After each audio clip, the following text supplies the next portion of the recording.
Hi friends, எல்லாருக்கும் வணக்கம். இன்றைய கதையின் தலைப்பு பார்வைகள் பலவிதம். கடலில் விளையாடி கொண்டிருந்த சிறுவனின் செருப்பு காணாமல் போய்விட்டது. அவன் உடனே கடற்கரையில் எழுதினான், இந்த கடல் மாபெரும் திருடன் என்று.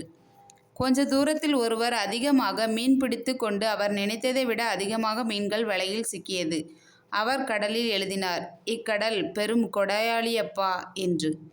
அதே கடலில் ஒருவன் நீந்தி சென்று மூழ்கிவிட்டான். மகன் மீது அதிக பிரியமுடன் இருந்த அவனது தாய் எழுதினாள், இக்கடல் மக்களை கொன்று குவிக்கின்றதே என்று. ஓர் வயது முதிர்ந்த பெரியவர் கடலுக்கு சென்று முத்துக்களை வேட்டையாடி கொண்டு வந்தார்.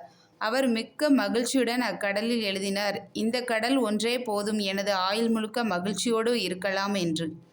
ஒரு மாபெரும் அலை வந்து இவர்கள் அனைவரும் எழுதியதை அழித்து சென்றது. பிறர் கூறுவதை மனதில் வாங்கிக் கொள்ளாதே. இவ்வுலகை ஒவ்வொருவரும் ஒவ்வொரு கோணத்தில் பார்க்கின்றனர்.